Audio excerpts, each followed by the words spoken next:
Yes, and it's tangential to all this, but I think about my poor blog, which was running on SharePoint 2010, that I kept kicking that down the road, and I'll migrate it, and then that nasty bug came out where they were taking over machines and networks. I'm like, well, today's the day we move my blog.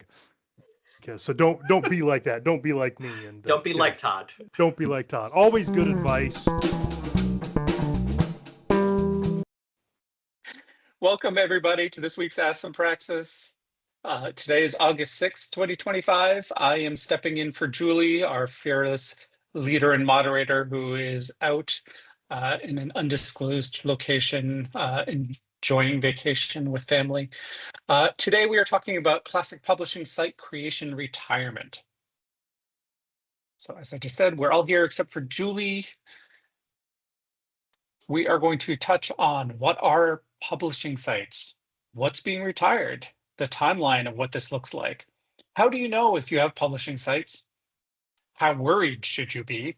And what should you use instead? So to kick us off, I'm going to throw it off to the other Cash Peterson, Derek. What are publishing sites?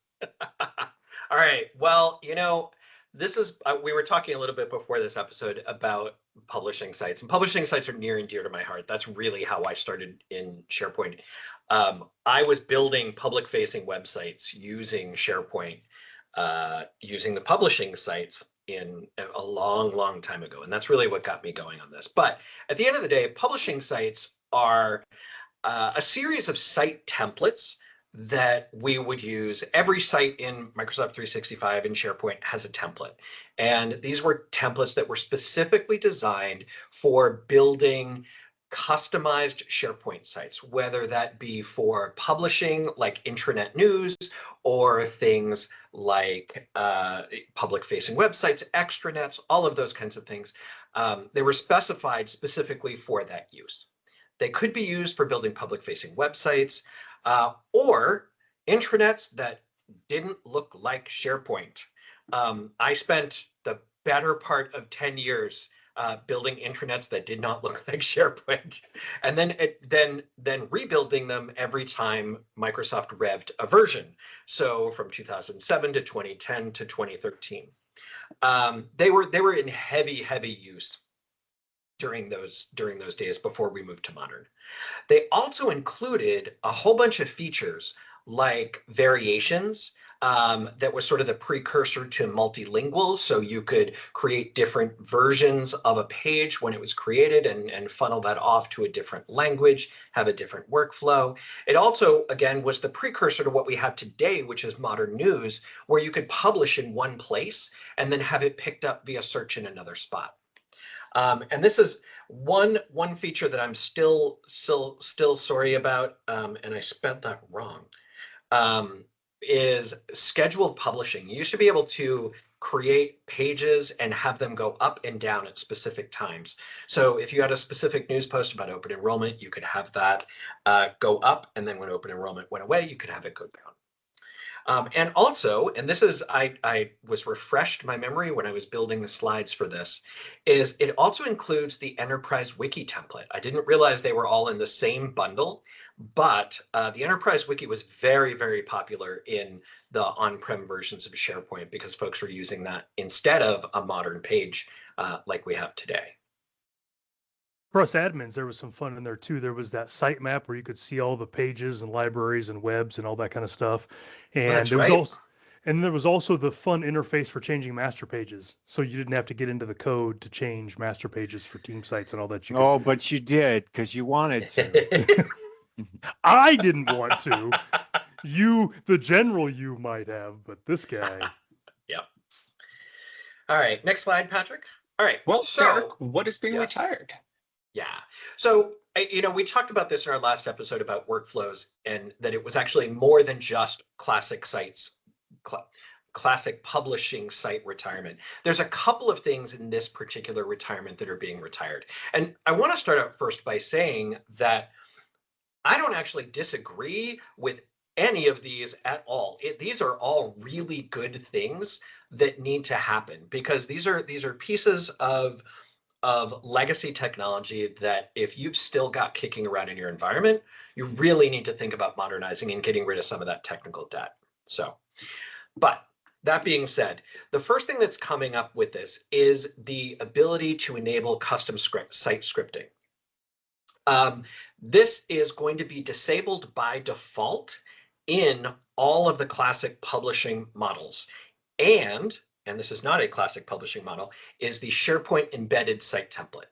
So if you have any or are trying to create any sites using the classic publishing portal site, classic publishing site, blank site, or a SharePoint embedded site, custom site scripting is going to be disabled by default on these. And for folks that don't necessarily know what enabling custom site scripting does, is it will allow you to run JavaScript in the script editor in the script editor web part on a page, which basically allowed folks to do any kind of coding that they wanted, which could be dangerous if you had some sort of nefarious actors in there or a disgruntled web developer that wanted to do something. Custom scripting is already turned off in the modern templates. You can go into, this is both collaboration and communication sites. You can go into the the active sites in the SharePoint Admin Center and enable it, but it is automatically turned off again in 24 hours. You do need to turn this on and off depending on some different PowerShell commands that you want to run sometimes. But at any rate, this is going to be disabled in all of those custom publishing sites starting on September 15th. And Todd's going to talk a little bit about that later. Yep. But let's go to the next slide. All right, this one again is actually pretty good news. You used to need to set custom site scripting to be off or to be allowed when you wanted to set any kind of property on the site property bag.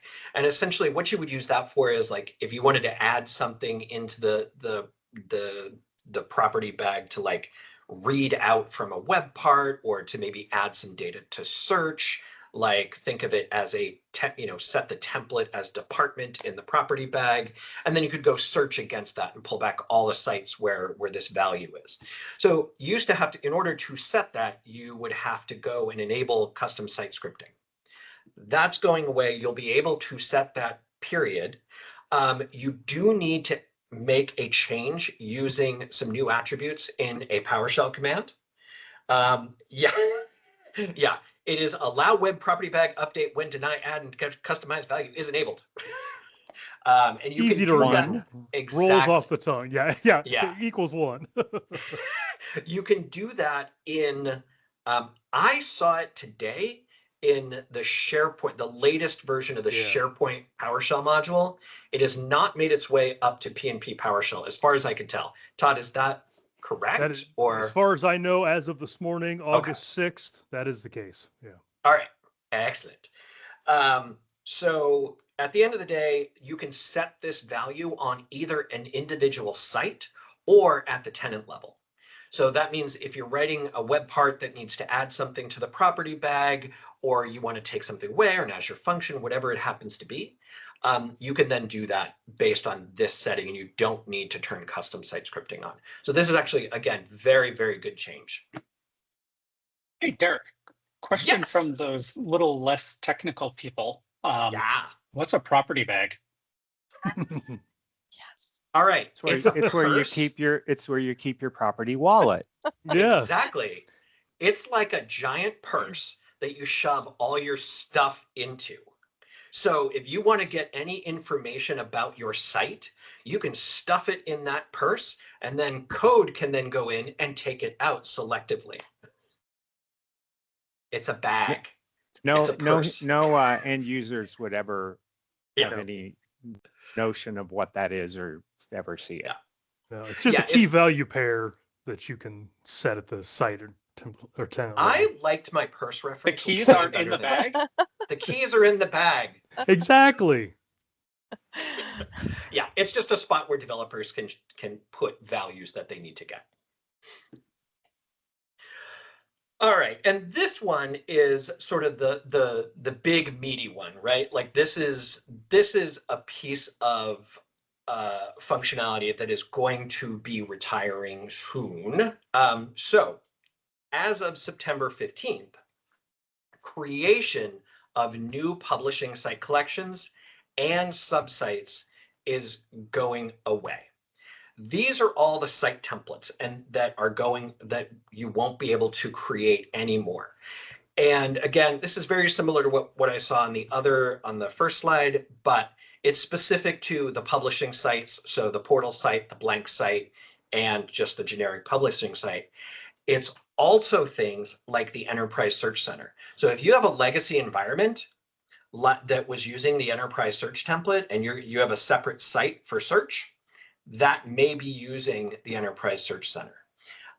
There were a couple of other things they floated out there, the report center, the topic area. I don't remember a whole lot of use of those because I was mainly focused in the publishing space. So, but also, again, Enterprise Wiki, if your organization was using that a lot, you might have you might have that in your tenant. And Todd's going to talk about how you can find these things, but what we see sometimes in client online tenants is that they've migrated from 2007 to 2010 to 2016, right. And then they've ended up with sites in SharePoint Online that use one of these templates, but may not look like they use one of these templates anymore because they've sort of modernized them somehow or whatever. So so this may be of no concern to many people, but if you use these templates a lot in the past and you don't know where they went or like where that stuff went, you may end up finding it. The other part of that, Mark, is that yes, these templates are going away, but the underpinnings, what were called features that enabled all this functionality are going away as well. So Pat, go to the next slide. Because you could very well have had a classic team site and enabled publishing on it as well. So you may not have used one of those templates. You may have just enabled the publishing infrastructure feature or the publishing site feature. And that's part of this retirement is all of this is going to go away from the user interface, as well as all the APIs are being decommissioned. So you can't even programmatically recreate a new subsite or a new site in Classic. In Classic Publishing. I just want to be very clear. So like I said, both of those features are going away. This is going to affect, for existing Classic Publishing sites. So if you have this in your environment, those are going to be unaffected right now, including the creation of the subsites. And the reason why we wanted to bring this forward for everybody, number one is the timeline, because it's coming up pretty quickly. But the really big thing is it's sort of like, okay, let's read the tea leaves here, right? The older functionality is being deprecated or being retired.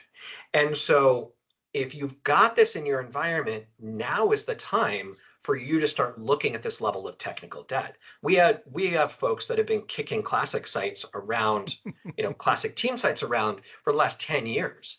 And at some point there will be a point of reckoning and you'll have to deal with this. So think carefully about it now so that you can move forward in a planned way and not have to be put under the gun. So go ahead, Pat, to the next. As I've told many a client, you want to be solving these problems on your timeline, not Microsoft's timeline. Absolutely. Yeah. Yes. And it's tangential to all this, but I think about my poor blog, which was running on SharePoint 2010, that I kept kicking that down the road, and I'll migrate it, and then that nasty bug came out where they were taking over machines and networks. I'm like, well, today's the day we move my blog. Okay, so don't be like that. Don't be like me, and don't be like Todd. Don't be like Todd. Always good advice, in most circumstances. So Derek touched on this a little bit, but we kind of wanted to put a slide in here that kind of encapsulated the timeline of all of this. And all of this information, all of these dates and the individual pieces that are getting retired and deprecated and all that, are in an admin message in your message center. So we've got a link to that at the end, so you can go in and see this in kind of a more of a linear fashion. Keep in mind that you have to go to that link from a user that can get to the admin center. The average user can't get to that link. It's a really bad design, but but it'll have all this information again in a better fashion. So starting back last year, June of last year, in the Wayback Machine, they started setting the default for the customized scripting. They set that to off. So the deny was 1. The value is really bad because it's deny, add, or custom scripts equals 1. So 1 means it doesn't work and 0 means it does work, which is just exactly the opposite of how I think of it. But that was set to 0. You could enable them with PowerShell, but it only enabled them for 24 hours and existing things weren't impacted. So what's coming up, though, the things to look forward to that Derek's been talking about, is the 15th of next month, so September 15th of 25. That's going to be disabled by default for those classic sites that he talked about. And one of the big, consequences of that was this property bag bit, but they gave you the longest parameter ever to set so that you could set your property bag. And again, that's a set SPO tenant or a set SPO site PowerShell command that can turn that back on, or turn that on so you can use the property bag. And then you won't be able to create those classic sites anymore. And again, they're taking it out of the UI, they're taking it out of the APIs, which means our beloved PowerShell won't be able to get around it. So we've got that to look forward to. Casper, I see your hands raised. Would you like to add something? Yeah, sure. I was just wondering, one of the templates that were missing, as far as I can tell, was the classic team site, STS #0. Yeah. On that list. Is that not listed there yet? I guess the next question will be, when will we see it? Because I guess that's the one that's really used by a lot of people. Yeah. So, go ahead, Derek. I was going to say, STS #0 is not on this list. It is specifically those chunks of publishing site templates. And this was, again, my bigger point, which is the end is nigh, right? And so we want to do things on our terms, on your terms, on your client's terms, than on Microsoft terms. And given some of the clients that we've worked with that have really heavy investment in not only sites and subsites, but also classic sites and classic subsites, like, now is the time to think about that, because it's not on the retirement plan right now, but we don't know when it will be. Yeah. Sorry, Todd, was there more? No, you covered it. And to add to your point, not only do we think it's going to happen at some point, but if you look at some of these timelines, like one of these is a month out, and then the other one is like 6 months out. So if you've got a lot of this legacy stuff turning around, just know that when it finally does drop, if it drops, it might drop with 30 days warning before something important to your organization breaks. So, and I think the other thing to think about. Oh, go ahead, Patrick. Oh, I was just going to say it's hidden in the side pouch of the bag. The thing is that sometimes the retirements are based on really valid security reasons. Yeah. And depending on how serious a security thing is, helps to determine how big the window is, right? Yeah. And I mean, I can't speak for Microsoft. I don't know anything about why or what this particular thing was about, like the why of this. But, if it's something big, they may need to pull it quicker. But I mean, come on, classic team sites have been around for a really long time. So that I feel like that runway is going to be long. Yeah, I hope so. Until it's short. Yeah, until it sneaks up on you. Yeah. And then finally, one of the there's a bunch of different knobs you can twist around all this stuff to turn things on and temporary delay things and things like that. But March 15th of 26, all of that stuff shuts off. So if you're kicking that can down the road even more, just know that one of the days of reckoning, of the many days of reckoning, March 15th of 26 is one of those. which is 2 weeks before SharePoint add-ins go. Yes, yes, so much. So how can you tell if you have these publishing sites? So again, one of the things to talk about here is if you have existing sites, mostly nothing changes other than at some point your custom scripts, you're going to have to turn those on, but I think you already have to do that. So if you have existing sites, you don't have to worry about freaking out other than we think at some point this functionality is going to go away. So you're going to do yourself some favors by upgrading your tenant. How can you update that tenant? Stick around. We've got a slide about that. But things that you can do. So again, I copied that list of templates mostly so it makes it look like I did a lot of work on this slide. But in reality, it's the same list of templates that Derek had like 3 slides ago. But the first way you can tell if you have one of these publishing sites is to visually look. So you can see, you can see how they look, but you can also look in SharePoint Admin Center, active sites, and you can see if the top level site, which we're calling sites now, but we used to think of as site collections. If those have the classic publishing, they'll be listed there. Subsites will not be listed there. So if you're using publishing, you might have subsites. Those aren't listed in there, but at least your top level ones are. So you can kind of sort by that or filter by that and see if you have any there at that level.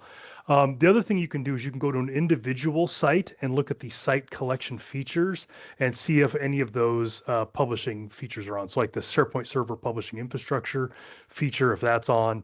And then you know that you probably are using some of that stuff in there. And that's one of those places it's a good one to start thinking about how I can update that modern stuff. If you've got a bigger environment, you get to use PowerShell to find these things. So or the again, CLI. Or the CLI, yes. I don't know what the CLI commands are for this, but they've got to be similar.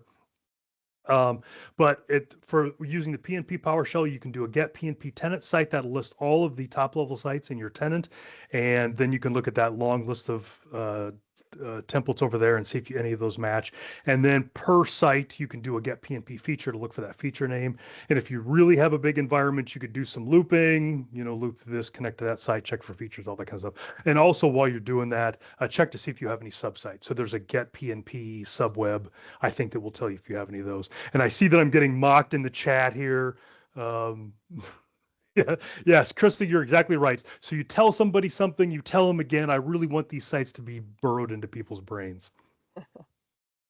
So that's how you can tell if you have any of those. Next slide.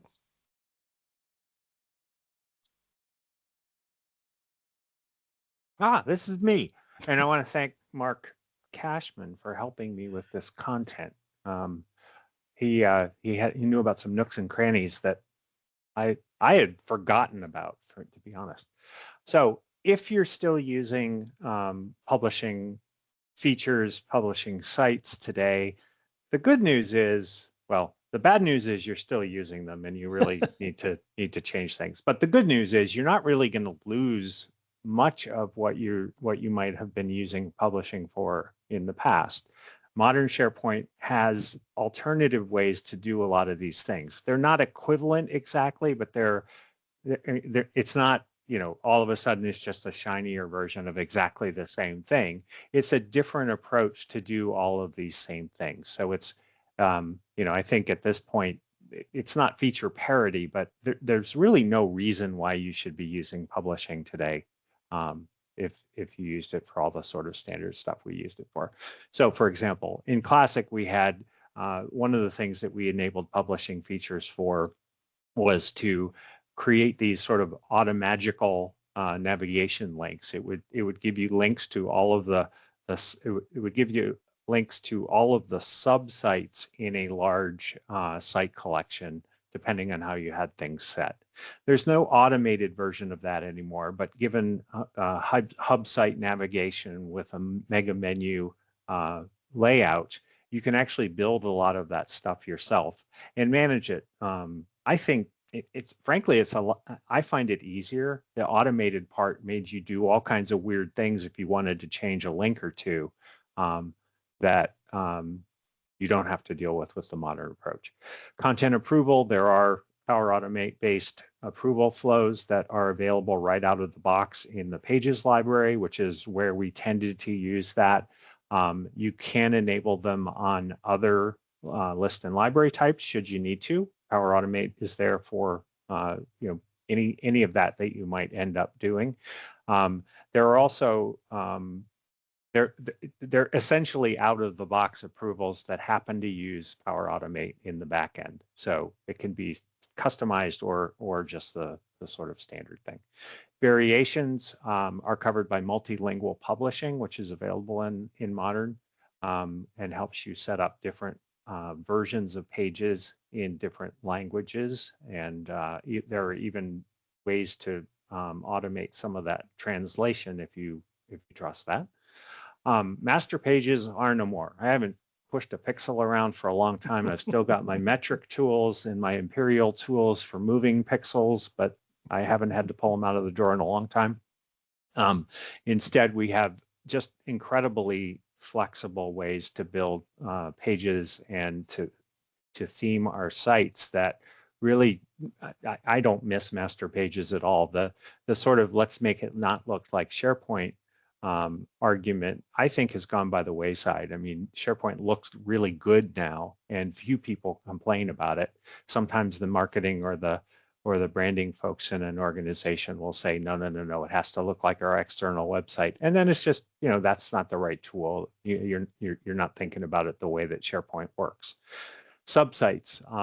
Subsites have become evil. There are still people using subsites out there. Subsites are part of other site templates as well. You can create subsites in various places. These days, we really want to move toward a more flat hierarchy with hub sites and associated sites. That's probably a whole other discussion, but if you're using hub sites, subsites now from the perspective of what you got from publishing, and that's why you're using them, you don't really need to be using them anymore. Classic search versus modern search, and we have PNP modern search web parts to augment the search experiences and build customized ones. The content query web part was part of the publishing feature package.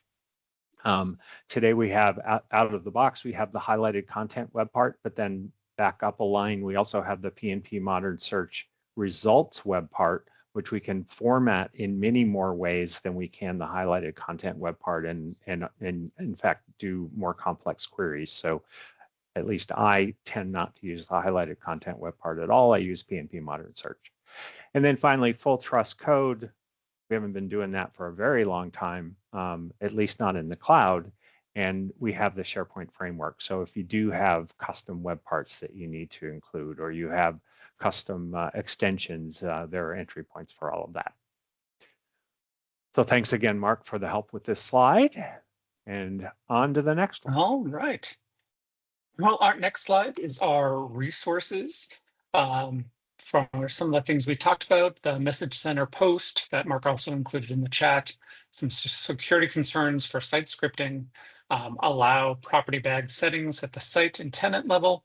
And we just realized there's two we meant to put on here, but we left off. I think Derek's going to try to put them into the chat before we're done here, but we did do some Ask Some Praxis discussions around some of the stuff that we want to be sure to include. It's always good to kind of review back on some of the things we've discussed and see some of the silliness that happens there. All right, so our next Ask Some Praxis is August 20th. We will be discussing SharePoint audience targeting better practices. Something that I think is becoming more and more prevalent, at least in from what I've seen, and I know Carrie has talked about that as well. It seems like something that more businesses are starting to get into. See us live. So TechCon 365 in Atlanta, August 11th through 15th. Julie will be there. Discount code Julie Turner. I will be there. Oh, and Todd will be there as well. Yeah. Are Wow. you speaking, Todd? That's a whole different animal. Well, then Yeah. we have to get that updated. Well, Todd don't is worry there. about it. He's just invisible on the slide. Experts Live New York City, Julie and Mark will be speaking on October 10th with a quick turnaround, because right after that is Collab Days New England, where myself for the first time and Todd will be presenting in Burlington, Massachusetts. And then TechCon 365 Dallas with Julie and Mark, November 3rd through 7th in Dallas, Texas this year. So thank you very much for hanging in there. Thanks for contributing with the questions and the comments. We certainly enjoy it. And until next time, have a great week and a half, and we will see you on August 20th. Thank you so much for joining us this week on Ask Some Praxis. We love getting your questions or session ideas. You can submit by using the link in About. If you find this helpful, hit that like or subscribe button and share this content with your colleagues.